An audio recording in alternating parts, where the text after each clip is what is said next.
কালকে আমার নারী শিশু ট্রাইব্যুনালে ধর্ষণ মামলার সাক্ষী প্রদানের দিন ছিল। সেখানে আপনারা তো জানেন আমি একা মেয়ে মানুষ, আমি কোর্টে একা যাওয়াটা আমার কাছে খুব মানে ভালো লাগে না আর কি। একা আমি যেতে পারি না, আমি সাথে করে আমার সাথে আমার পরিচিত ছোট ভাইরা যারা আছে আমাকে একটু হেল্প করতে পারবে। আমাকে যেহেতু কোর্টটা হচ্ছে 6 তলায় এবং অনেক সকালে আমাকে যেতে হয়, আমার সাথে আমার পরিচিত ছোট ভাই লিখন গিয়েছিল এবং লিখনের কাছে আমার খুবই মানে কনফিডেন্সিয়াল নথি দলিলাদি এসব ছিল যেটা আমি কোর্টে প্রেজেন্ট করব, সেই কাগজগুলো ওর কাছে ছিল, সেজন্য ও আমার সাথে গিয়েছিল। তো ও যখন এজলাস উঠেছে আমি এজলাসের ভিতরে গিয়েছিলাম এবং ও কোর্টের এজলাসের বাইরে বারান্দায় অপেক্ষা করছিল। তো তখনই প্রিন্স মামুন ওকে ডেকে হঠাৎ করে প্রিন্স মামুন এবং তার গ্যাং আর কি তাকে ঘিরে ধরে এবং প্রিন্স মামুন তার হাতে থাকা সুইস গিয়ার নাইফটা দিয়ে তার কণ্ঠনালীর উপরে আঘাত করে এবং পাওয়ার ব্যাংক দিয়ে তার মাথায় অনেকবার আঘাত করে এবং 6 তলা কোর্ট থেকে ধাক্কা দিয়ে তাকে নিচে ফেলে দেওয়ার চেষ্টা করে এবং লিখন এই অবস্থার মধ্যেও শক্ত করে আমার কাগজগুলো ধরে রেখেছিল এবং ছুটে সে এজলাসের ভিতরে প্রবেশ করে যাতে কাগজগুলো তারা নষ্ট করতে না পারে।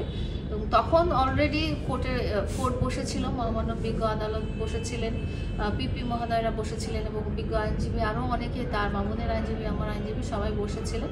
তো তখন যখন লিখন কোর্টের ভিতরে এজলাসের ভিতরে প্রবেশ করে সাথে সাথে মামুনও ভিতরে প্রবেশ করে এবং তাকে ধরে আরও হামলা করার একটা প্রস্তুতি নিতে থাকে। তো তখনই সাথে সাথে পিপি সাহেবের নির্দেশে ওখানে যে কোর্টের ভিতরে যে পুলিশ ছিল তারা মামুনকে আলাদা করে সরিয়ে একটা কাস্টডিতে নিয়ে যায় এবং ওখানে কোর্ট প্রাঙ্গণটা পুরোটাই রক্তে, মানে এত বেশি ক্ষত, এত বেশি আঘাতপ্রাপ্ত হয়েছিল যে পুরোটাই রক্তে একদম ভেসে গেছে।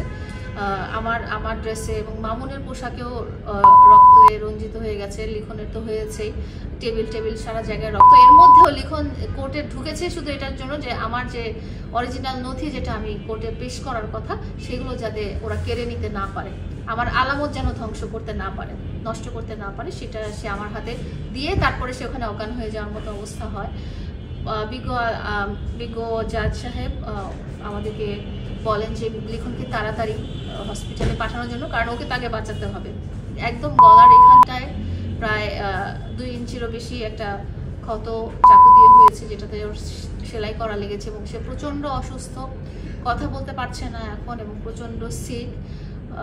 আল্লাহ তাআলা যে এখনও তাকে বাঁচিয়ে রেখেছে এটা অনেক বড় একটা পাওয়া। আর যেটা বলতে চাই যে কালকে সে হসপিটাল থেকে বের হয়ে সে হারুস করে সে বের হয়ে আসছে এবং কোর্টে গেছে যে বলার জন্য যে তার বোনকে সাপোর্ট করার জন্য, কারণ আমি একা ছিলাম, সে আমাকে সাপোর্ট করার জন্য কোর্ট পর্যন্ত সে চলে আসছে। কিন্তু যখন ফেরার পথে সে আবারও গাড়িতে অজ্ঞান হয়ে যায়। তো আমি মানে ওর অবস্থা নিয়ে খুবই শঙ্কিত এবং ডক্টর বলেছে যে আর একটু খালি নিচে আসলেই ওর কণ্ঠনালীতে ছুরিটা ঢুকে যেত এবং সে ওখানে ইনস্ট্যান্ট মারাও যেতে পারতো। আর এখন তার শারীরিক অবস্থা কি সেটা রিপোর্টটা না দেখা পর্যন্ত, রিপোর্টগুলো না দেখা পর্যন্ত বলা যাচ্ছে না।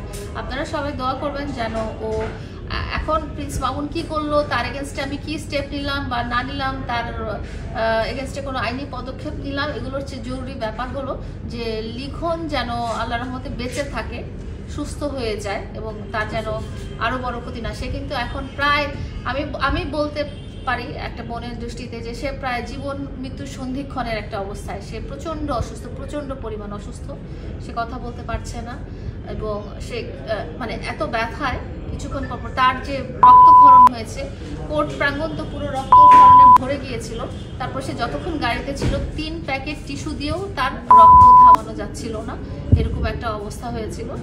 তো আপনারা সবাই দোয়া করবেন। আর যেটা বলছি যে সবাই দেখেছে এরকম অ্যাক্টিভিটিস, সবাই দেখেছে প্রকাশ্যে দিবালোকে দিনের আলোতে প্রকাশ্যে ট্রাইব্যুনালের 6 তলায় এজলাসের সামনে বারান্দায় এই ধরনের সন্ত্রাসী হামলা যখন করা হয়েছে, তাহলে আপনারা চিন্তা করেন যে আমি আমার নিজের জীবন নিয়ে কতটা শঙ্কিত। আমার সাথে যে কোনো কিছু হয়ে যেতে পারে। মানুষ কোথায়, মানুষ কিন্তু কখনো পুলিশ স্টেশনে যে সন্ত্রাসী কার্যকলাপ করার কথা চিন্তা করে না। মানুষ কিন্তু আদালতে যে সন্ত্রাসী কার্যকলাপ করার কথা চিন্তা করে না। এই কাজটা যখন হতে পেরেছে তখন আপনারা ভেবে নেন যে সে কত বড় সন্ত্রাসী এবং সে কত বড় মানে কত দুঃসাহস করেছে, একটা মানুষকে হত্যা চেষ্টা করেছে আদালতের বারান্দায় দাঁড়িয়ে, যেখানে সে একজন ধর্ষণ মামলার আসামি। আপনি কি নিজের চোখে দেখেছিলেন এখানে আমার নিজের চোখে দেখার কিছু নাই, এখানে সিসিটিভি আছে, সিসিটিভিতেই সবকিছু ধারণ করা হয়েছে। আমি তো বলেছি আমি এজলাসের ভিতরে ছিলাম, আমি যতটুকু দেখেছি ততটুকু হচ্ছে যে ও দৌড়ায় ভিতরে এসেছে এবং মামুন সেখানে ওকে হামলা করার চেষ্টা করেছে, ধরেছে মা। এটা শুধু আমি না, এটা জাজ সাহেবও দেখেছে। আর ওখানে যেখানে অ্যাটাক হয়েছে সেখানে অবশ্যই আছে, অবশ্যই আছে, অবশ্যই সাক্ষী আছে। সেটা মিডিয়ার সামনে কেন আসতে হবে আমি জানি না। এটা যদি কোনো আইন প্রক্রিয়ায় যদি প্রসেসটা আগায় তখন সে যথাযোগ্য সাক্ষী দিবে এবং ওখানে তো অবশ্যই সিসিটিভি আছে, সেখানকার ফুটেজ আছে, সেটা আপনারা দেখতে পাবেন।